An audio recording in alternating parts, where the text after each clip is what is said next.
التحديد والصلاة والسلام على سيد الأنبياء والمرسلين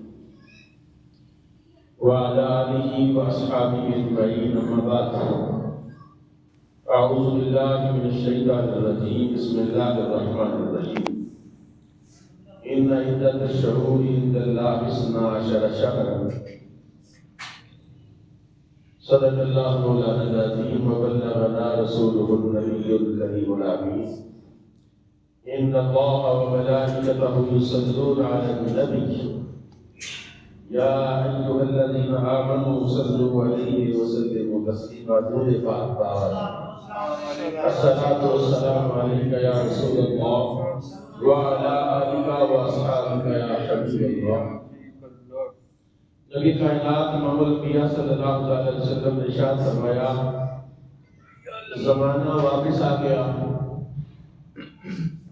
اسی خلقت پر جیسے اللہ نے ابتدا میں اس کو بنایا تھا. نبی کریم صلی اللہ علیہ وسلم کی برکت ہے کہ اللہ تعالیٰ نے زمانے کو واپس پھیر دیا جس حال میں اللہ نے اس کو پیدا فرمایا اور فرمایا ان عدت الشہور عند اللہ 12 شہر. مہینوں کی تعداد پہلے دن بھی 12 تھی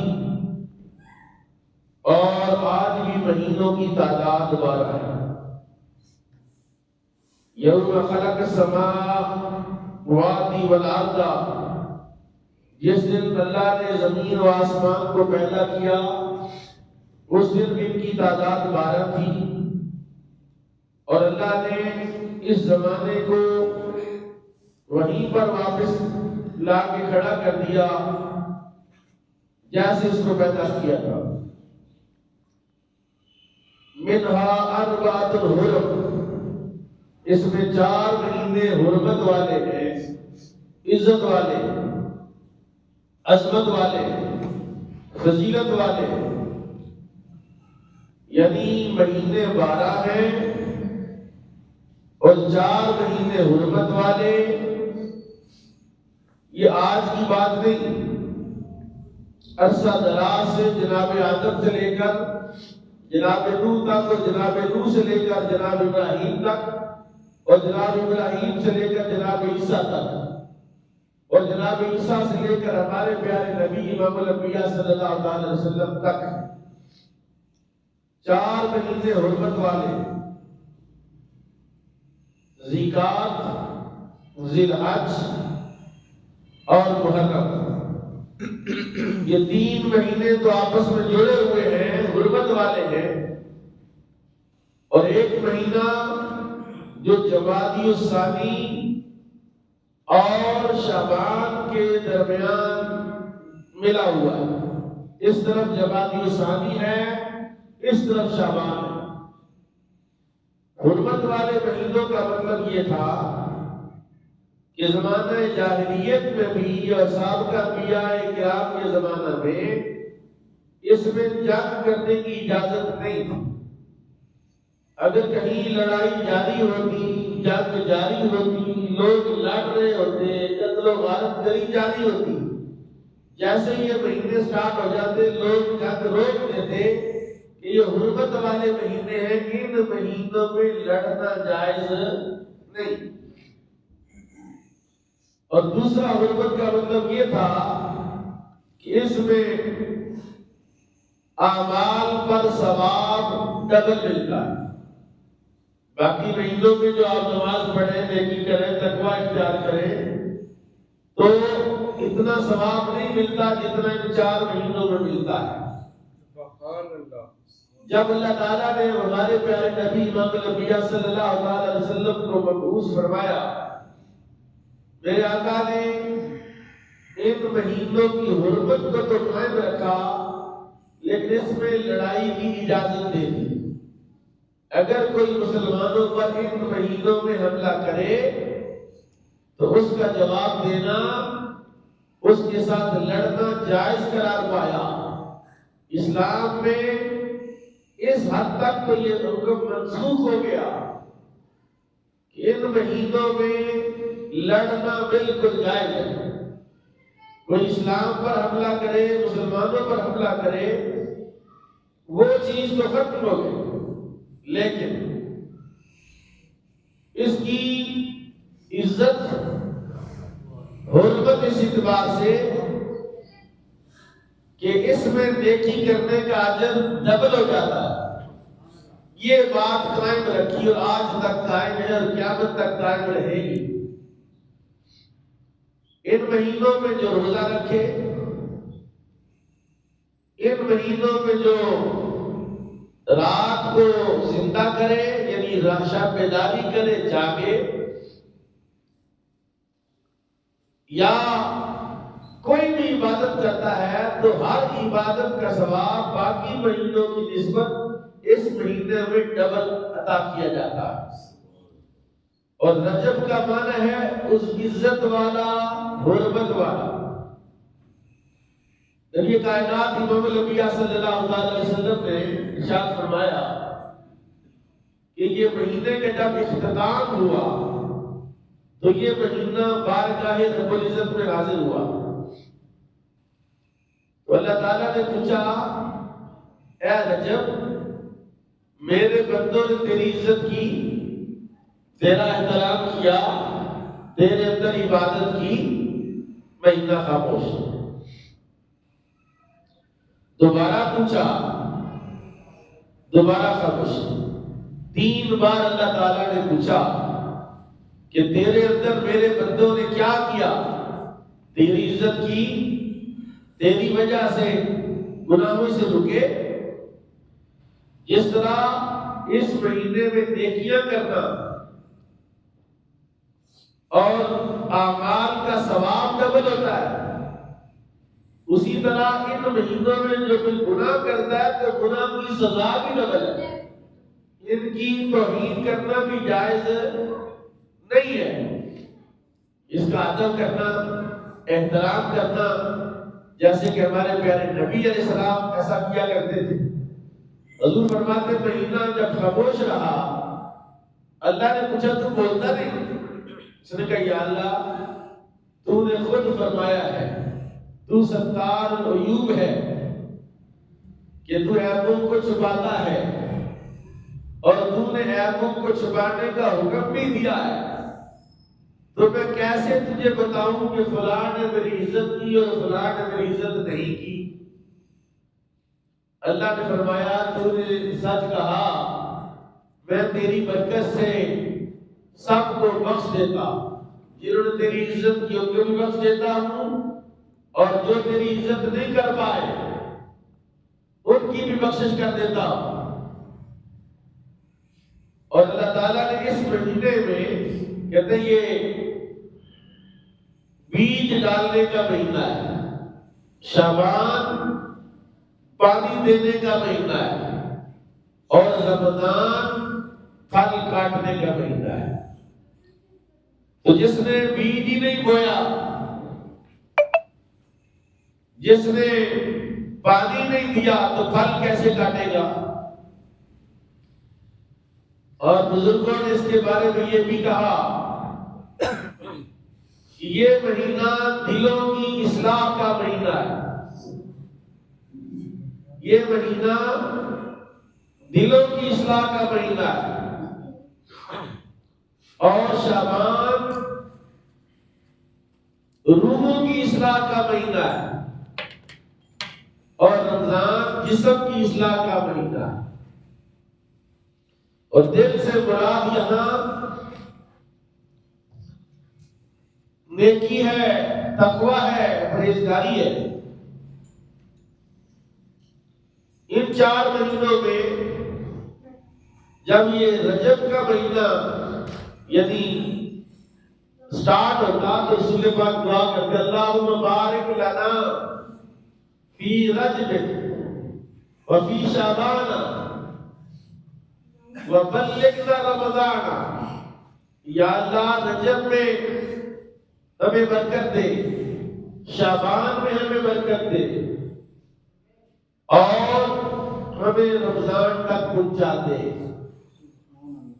یعنی اس دو مہینوں میں نبی کریم صلی اللہ تعالی علیہ وسلم کی جو دعا ہے میں بھی دعا کرتا ہوں، آپ آمین کہہ دیجئے۔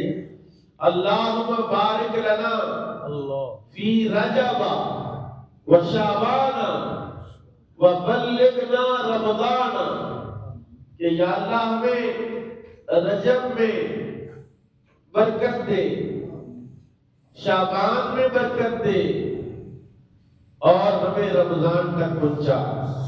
کہتے ہیں یہ 3 مہینے ایسے ہیں کہ تینوں مہینوں میں ایک ایک رات ایسی آتی ہے کہ جس رات کو اللہ اپنے بندوں پر کرم کرتا ہے۔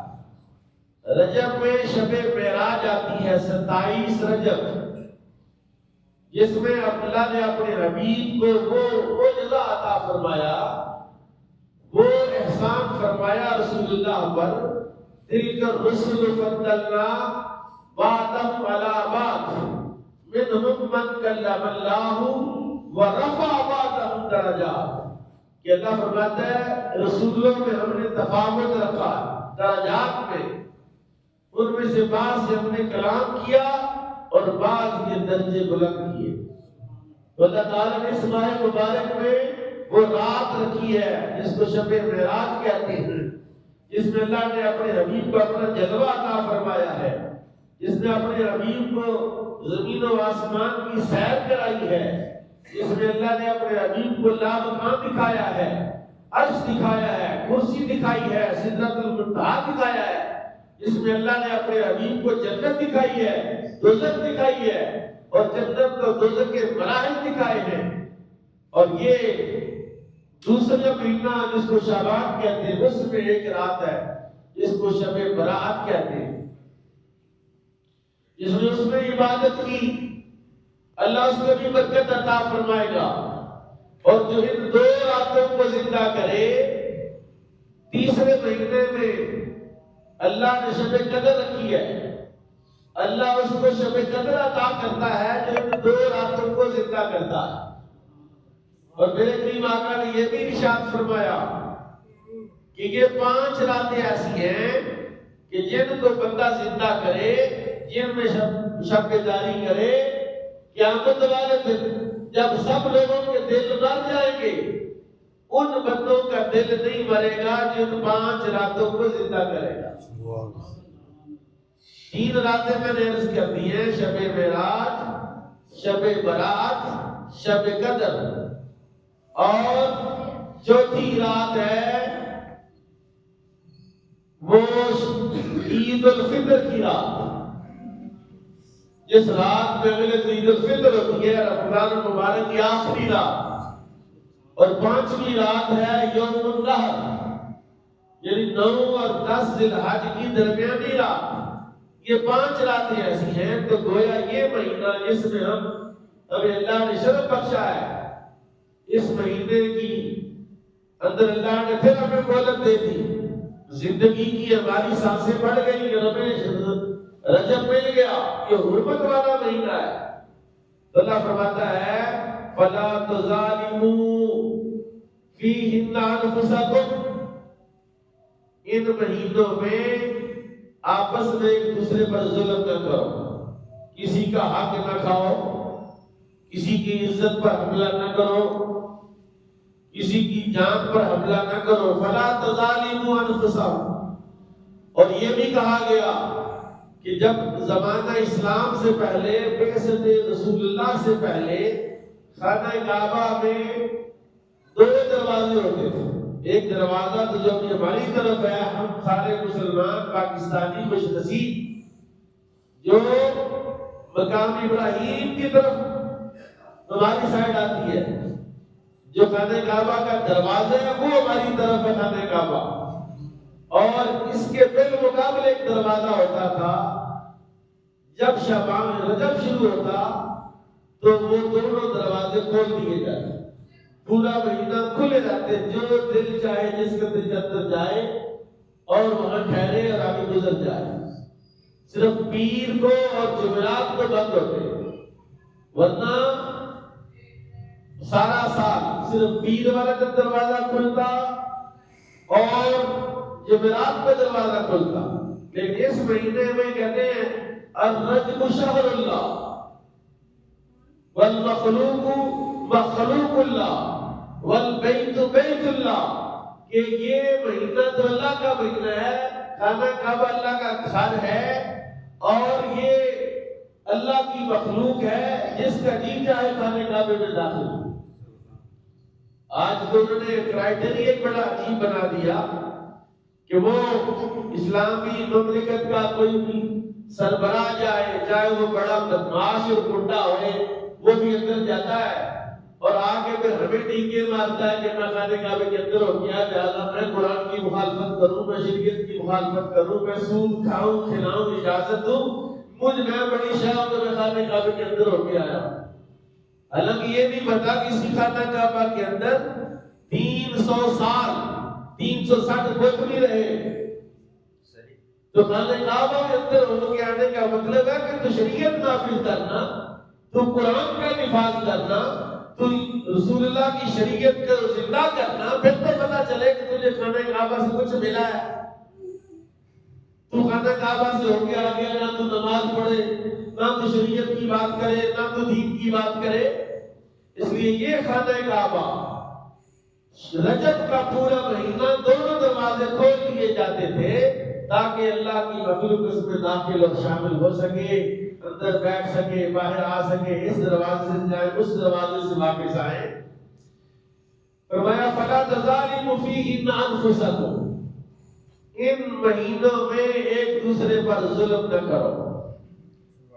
وَقَاتِلُوا الْمُشْرِكِينَ كَافَّةً كَمَا يُقَاتِلُونَكُمْ كَافَّةً، یہ میں نے بتایا کہ اس مہینے میں لڑائی حرام تھی، لیکن رسول اللہ نے ان مہینوں کی حرمت کو تو قائم رکھا، جبکہ لڑائی کو جائز قرار دے دیا، جنگ کو جائز قرار دے دیا، جہاد کو جائز قرار دے دیا۔ اور رجب وہ مہینہ ہے جس مہینے میں اللہ تعالیٰ اپنے بندوں پر احسان فرماتے ہوئے ان کی روحوں کو تازگی عطا فرماتا ہے، ان کے دلوں کو تازگی عطا فرماتا ہے اور توبہ کو قبول کرتا ہے۔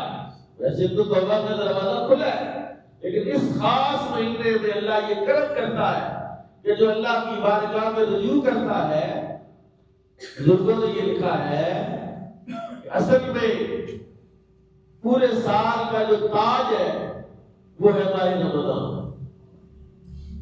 اب ماہ رمضان کے آنے سے پہلے اس کی تیاری کی ضرورت ہے، اس کی قدر کی ضرورت ہے، اس کا احترام سیکھنے کی ضرورت ہے۔ اچانک رمضان آتا ہے تو لوگ یکم رمضان کو روزہ رکھتے ہیں اور پہلے دن ہی راج مارتے ہو غلطی ہو گئی، بھول گیا، پتہ نہیں تھا کہ آج رمضان ہے، روزہ ہے۔ اس لیے میرے نبی علیہ السلام نے اس بات کا انتظام کیا۔ صحابہ کہتے ہیں، ابو ہریرہ کہتے ہیں، رسول پاک نے رمضان کے علاوہ سب سے زیادہ روزے جن مہینوں میں رکھے وہ رجب ہے اور شعبان۔ رسول پاک رجب سے ہی روزے رکھنے کا معمول بناتے تاکہ مزاج اور عادت جو ہے وہ روزوں والی ہو جائے۔ یہ تو آپ جانتے ہیں کہ یہ جو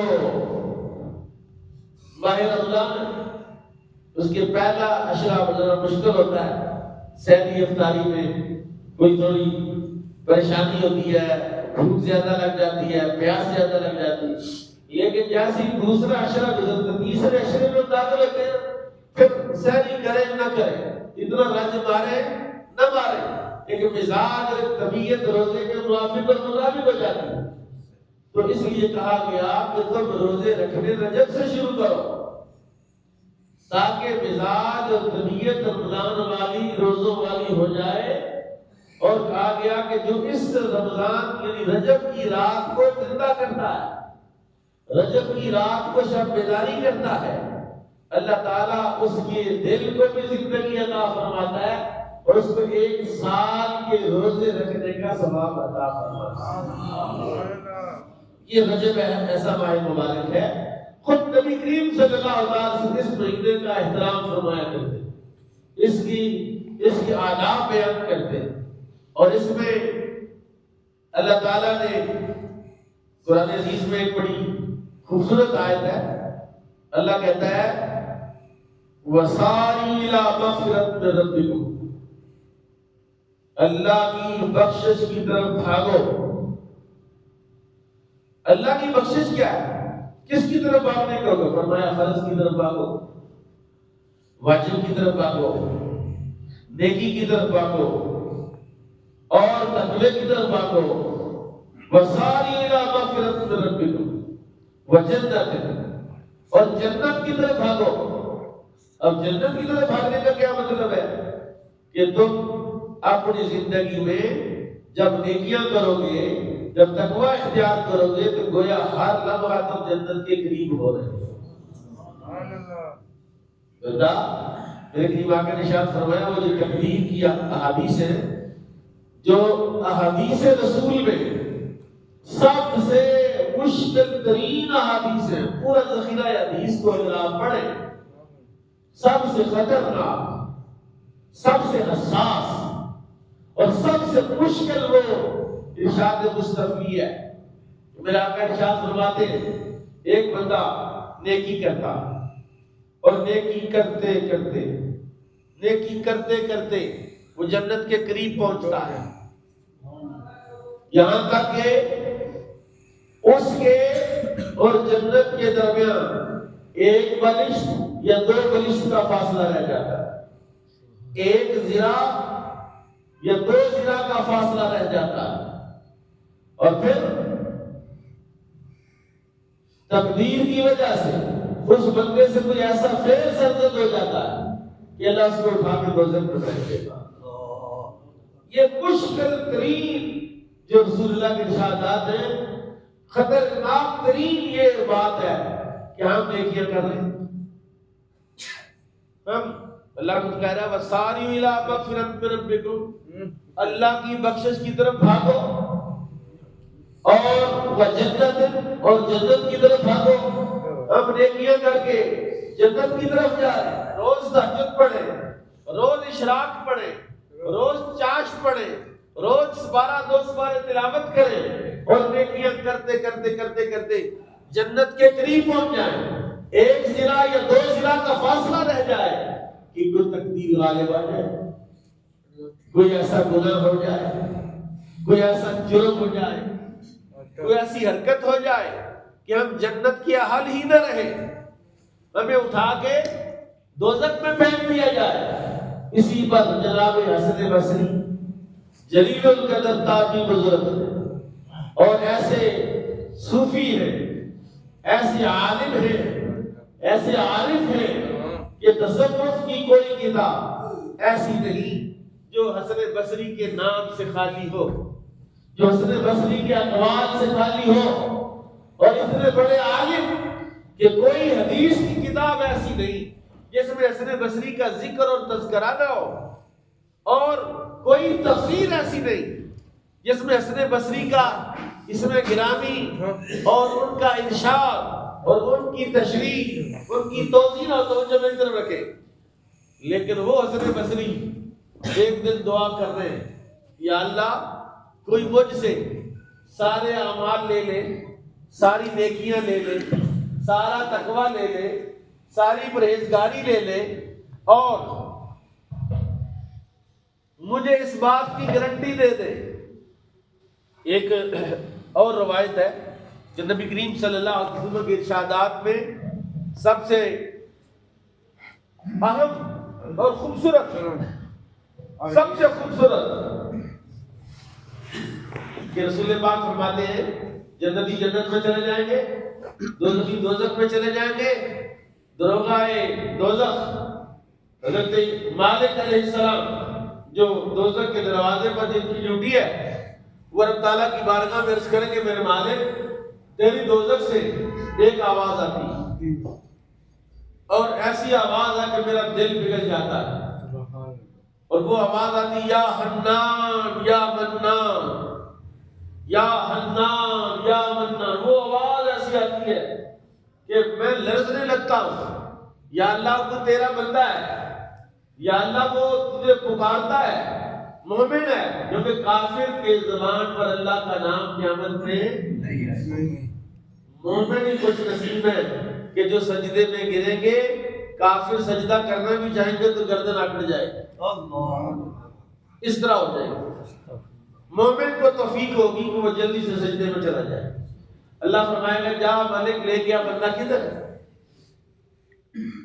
حضرت مالک لے گئے کہ بات لمبی ہو جائے گی. لے کے آئیں گے وہ ملے گا نہیں، ساری دوزخ دیکھ لیں گے. اللہ فرمائے گا کارن فلاں وویل فلاں، فلاں کنویں میں، فلاں وادی میں، فلاں کونے میں بندہ موجود ہے، وہاں سے لے گیا کہ میرا اللہ دوزخ کی ہر کونے کو جانتا ہے کہ وہ جو مالک کے دوزخ ہے، جو نگران ہے، تو اس کو نہیں پتا، اللہ کو پتا ہے. جو دنیا کا نہیں پتا ہوتا اس کو لایا جائے گا، وہ بندہ ایسے ہوگا جیسے کوئلہ ہوتا ہے. ہر چیز اس کی ظاہر جل جو اندر زندہ ہے جل چکا ہوگا، کیونکہ مر تو سکتا نہیں. موت کو تو موت آ چکی ہے، موت کو تو اللہ نے خود ذبح کر دیا ہوا ہے. موت تو ہے ہی نہیں تو مر کیسے سکتا ہے؟ جتنا مرضی عذاب ہو، جتنا مرضی جل جائے، وہ زندہ ہی رہے گا. اللہ فرمائے گا اس کو نہر حیوان میں پھینکیں. ایک ایسی نہر ہوگی جس کا پانی ایسا ہوگا کہ ایک گھونٹ کوئی پی لینا تو وہ بڑھاپا ختم ہو جائے. ایک گھونٹ ایک چلو پی لینا تو یہ ساری دنیا ختم ہو جائے، جوانی آ جائے، سارے اعصاب بالکل ٹنٹن ہو جائیں. تو فرمایا اس میں پھینک دو.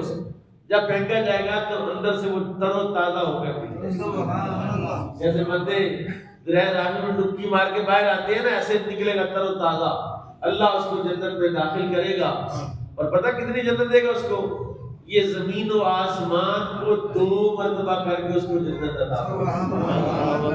حسن بصری کہتے ہیں میرے اللہ وہ بندہ ہے میری ساری نیکیاں، میرا سارا تقویٰ، میری ساری عبادت، میرا سارا علم، میری ساری معرفت تو لے لے، اور وہ بندہ مجھے بنا دے جو اخیر میں دوزخ سے نکال کے جنت میں ڈالا جائے.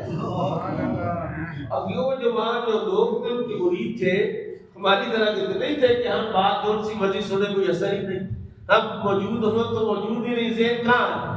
جب یہ بات کہی تو چیخیں ماری حسن بصری کے مریدوں نے، ان کے شاگردوں نے، کہ ہمارے استاد شیخ الاسلام اور صوفی کامل استاد محترم کیا دعا کر رہے ہیں. انہوں نے کہا استاد جی یہ کیا دعا ہے کہ آپ کہہ رہے ہیں کہ میں دوزخی ہو جاؤں اور دوزخ میں سے جو بندہ نکال کے جنت میں داخل کیا جائے وہ میں ہو جاؤں. فرمایا تم نے شاید رسول اللہ کا ارشاد نہیں پڑھا کہ حضور نے فرمایا بندہ نیکیاں کرتے کرتے جنت کے قریب پہنچ جائے، اس کے اور جنت کے درمیان 2 ذراع کا فاصلہ رہ جائے، پھر کوئی ایسی حرکت ہو جائے، کوئی ایسا عمل ہو جائے تو اٹھا کے دوزخ میں ڈال دیا جائے. تو مجھے تو شک ہے کہیں ایسا نہ ہو کہ میرے ساتھ ہی ہو جائے، میری تقدیر مجھ پر غالب آ جائے. کم سے کم اس بندے کی جنت میں جانے کی گارنٹی تو ہے کہ وہ جنت میں داخل کیا جائے گا، دوزخ سے نکالا جائے گا، نہر حیوان میں ڈالا جائے گا. اللہ اس پر کرم کرے گا کہ اس دنیا کو 2 مرتبہ کا اتنی بڑی جنت اس کو اللہ عطا فرمائے گا.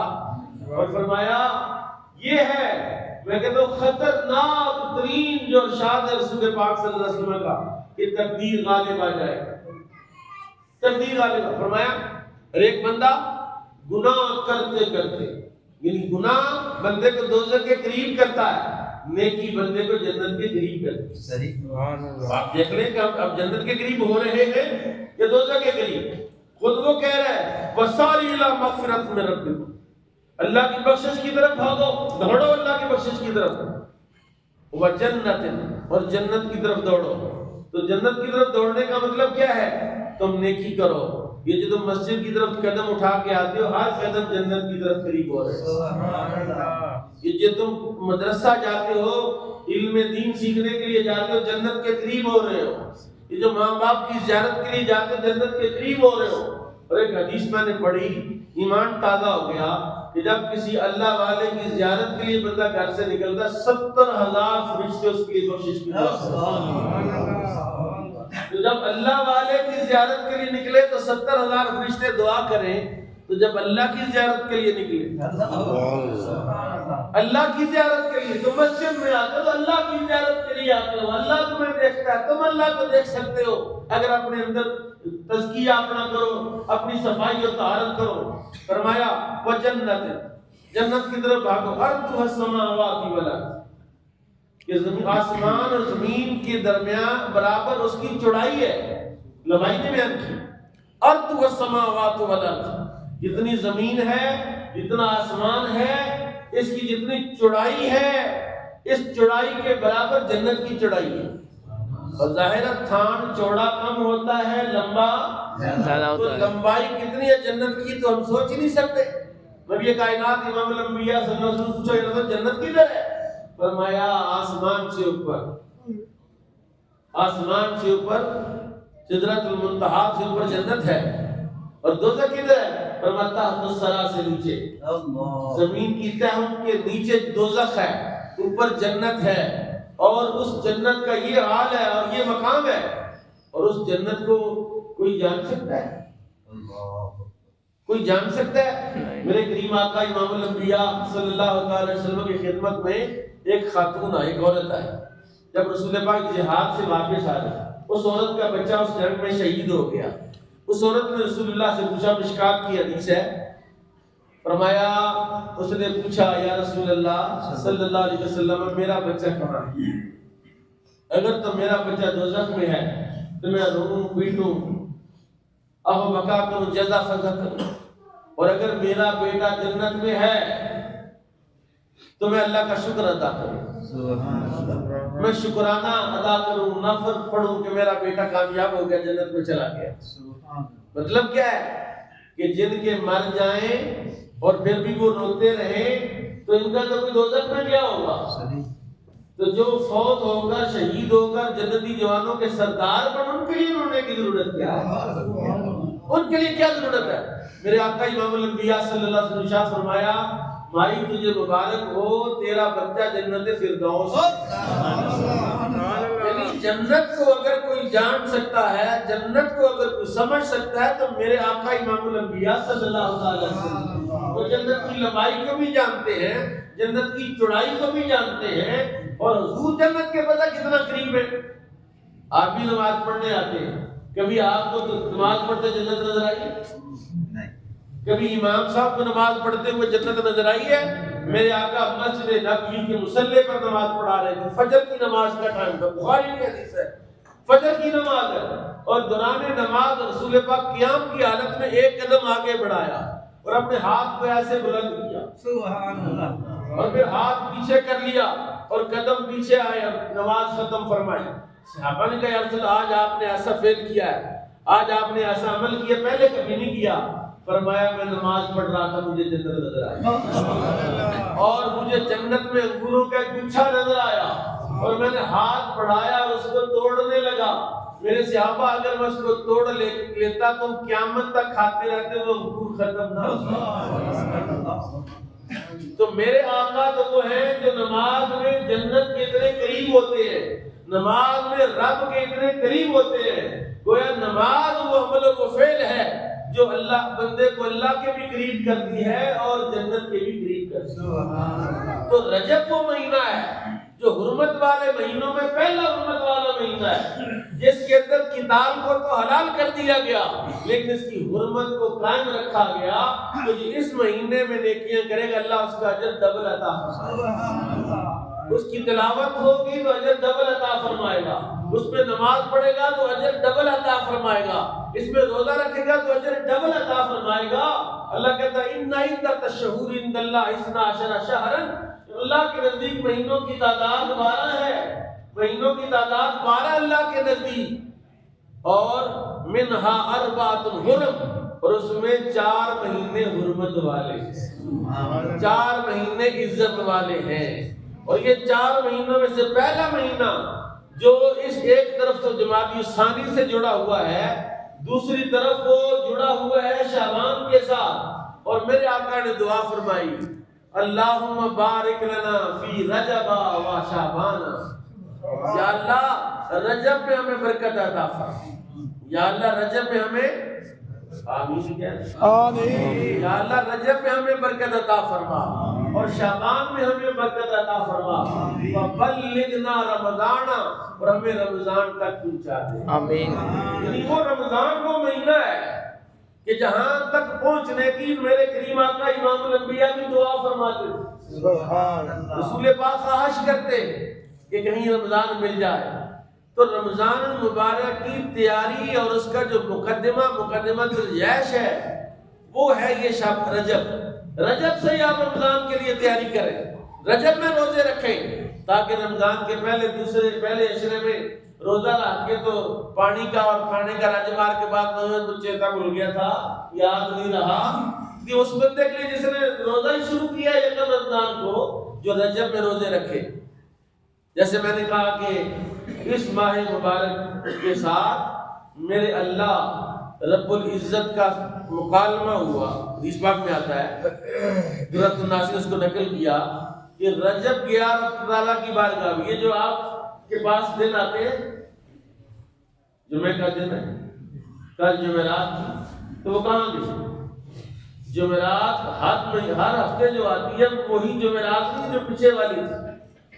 یہ جمعہ آج کا جو دن ہے یہ وہ دن نہیں ہے جو پچھلے ہفتے جمعہ تھا. نہیں، ہر دن نیا ہے، ہر رات نہیں ہے. اور کل قیامت میں سب کو ایک لائن میں کھڑا کیا جائے گا اور ہر دن اپنی گواہی دے گا، یا اللہ اس نے میرے اندر یہ کیا. رات گواہی دے گی، یا اللہ اس نے میرے اندر یہ کیا. تو رجب کا مہینہ بارگاہ رب العزت میں حاضر فرمایا، بتا رجب تو عزت والا حرمت والا تھا، تیری کسی نے عزت کی؟ کسی نے تیری توہین تو نہیں کی؟ کیونکہ جہاں رجب میں نیکیاں زیادہ ملتی ہیں اس کی توہین کرنے پر گناہ بھی زیادہ ہے. گناہ بھی زیادہ ہے. اگرچہ میرے آقا امام الانبیاء کی امت کی خصوصیت ہے کہ ایک نیکی کریں گے تو کتنیاں ملیں گی؟ 10 ملیں گی. من جاء بالحسنۃ فلہ عشر امثالھا ومن جاء بالسیئۃ فلا یجزی الا مثلھا. گناہ لے کر آئے گا تو ایک ہی مثل دی جائے گی، نیکی لے کر آئے گا تو 10 گنا، 10 سے 700 گنا، 7 سے 7000 گنا اللہ عطا فرمائے گا. یہ آپ کا اور میرا اخلاص ہے. جتنا زیادہ ہوگا، کئی بندے تو بیچارے اس کارنر میں بیٹھے ہوتے ہیں، کب ختم ہوگا، فون آ رہا ہے، یار آجا، کہتا جمعہ پڑھ کے آتا ہوں. اس کو انتظار ہے مولوی صاحب کو 1 منٹ 2 منٹ اوپر نہ لگا دے، جماعت لمبی نہ ہو جائے. یہ قاری کی دعا بہت لمبی کرتا ہے. اور اللہ کے بندو تم بیٹھے کہاں ہو؟ تم جنت میں بیٹھے ہو، تم جنت کی کیاری میں بیٹھے ہو اور ایسے مقام پر بیٹھے ہو جہاں اللہ کی رحمت کا پرناڑا ہے، جہاں اللہ کی رحمت تم پر برس رہی ہے اور ساری دنیا لیٹ ہو جاتی ہے. تم مسجد میں نکلنے میں بھی کبھی لیٹ ہو جاؤ، داخل ہونے میں تو لیٹ ہے، سارے نکلنے میں سپیڈ. ابھی آپ دیکھتے ہیں جمعے والے دن، پچھلا جمعہ اس سے پچھلا جمعہ نے پڑھایا، جمعے کی جماعت 2 رکعتوں کا سلام پھر تک بندے کہاں جاتے ہیں؟ شاید روٹی کھل جاتی ہے تو آدھے سے زیادہ بندے کھسکن لگی ہو جاتے ہیں. اور جمعہ تو پورا پڑھو. جمعے سے پہلے 4 سنتیں مؤکدہ ہیں، جمعے کے بعد 6 سنتیں مؤکدہ، پہلے 4 پھر 2 نفل پڑھو، پھر اس کے بعد بیٹھو. والجلوس فی المساجد بعد الصلوات کن کے لیے ہے؟ میرے کریم آقا سے پوچھا گیا منجیات کے ہیں، کفارات کے ہیں، مہلکات کے ہیں. حضور نے فرمایا منجیات یہ ہیں، منجیات یہ ہیں. میرے آقا امام الانبیاء صلی اللہ علیہ وسلم منجیات کیا ہے؟ نجات دینے والی چیزیں کون سی ہیں؟ فرمایا نجات والی چیزیں ہیں والجلوس فی المساجد بعد الصلوات. نماز پڑھ کے بھی لوگ مسجد میں بیٹھے رہیں، یہ نجات دینے والی چیز ہے، یہ درجات دینے والی چیز ہے کہ نماز ہو گئی، جماعت ہو گئی، دعا ہو گئی، پھر بھی بندہ بیٹھا ہو. یہ پتہ نہیں کہاں سے لڑ کے آیا ہے. بیگم نے کہا ورنہ اس لیے بیٹھا ہوا ہے تو مجھے منا کر لے جائے گا. وہ ایمان کی علامت ہے. میرے آقا امام الانبیاء صلی اللہ علیہ وسلم فرمایا ایسا بندہ جس کا دل مسجد میں لگتا ہے تم اس کے ایمان کی گواہی دے دو. جس کا دل کہیں نہیں لگتا مسجد میں، جب ٹائم ہوتا ہے آتا ہے مسجد میں قرآن شریف لے کے بیٹھ جاتا ہے، تسبیح و تحلیل کرتا ہے، پھر قضاء نماز رہ گئی وہ پڑھ لیتا ہے، نفلیں پڑھتا ہے، تو نماز حاجت پڑھ لیتا ہے، نماز توبہ پڑھ لیتا ہے، مسجد میں ملتا جب ملتا ہے فرمایا اس کے ایمان کی گواہی دے دو وہ پکا مومن ہے۔ اس لیے جمعہ پڑھنے آتے ہیں حضرات تو کہاں بیٹھے ہیں؟ اللہ کی بارگاہ، اللہ کے دربار، جنت میں بیٹھے ہیں، جنت کی کیاری میں بیٹھے ہیں۔ اور یہاں بیٹھنا تو جمعہ پڑھنا ہے، نکل کہاں جاتے ہو؟ میں دیکھتا ہوں بندے نکلتے ہیں، کوئی ادھر کھڑا کوئی ادھر کھڑا، بھئی باہر کیا کر رہے ہو؟ بڑا ضروری کام تھا مسجد سے نکلنے کا، تو کیا کر رہے ہو؟ کوئی جانا ہے کہیں، گاڑی تیار ہے، کوئی ٹرین کا ٹائم ہے، کوئی بس کا ٹائم ہے، تو پھر تو ٹھیک ہے۔ جب جا کے وہاں مٹر ٹیکس کرنا ہے، گپے مارنی ہے، گھر میں جا کے ٹی وی دیکھنا ہے، آج کل تو ٹی وی ختم ہو گیا، وہ سوشل میڈیا پر جا کے مصروف ہونا ہے، تو اس سے بڑی مصروفیت یہ مسجد ہے جو تمہیں ہر لمحہ جنت کے قریب کرتی ہے۔ اللہ تعالیٰ مجھے اور آپ کو اپنی ترجیحات بدلنے کی توفیق دے۔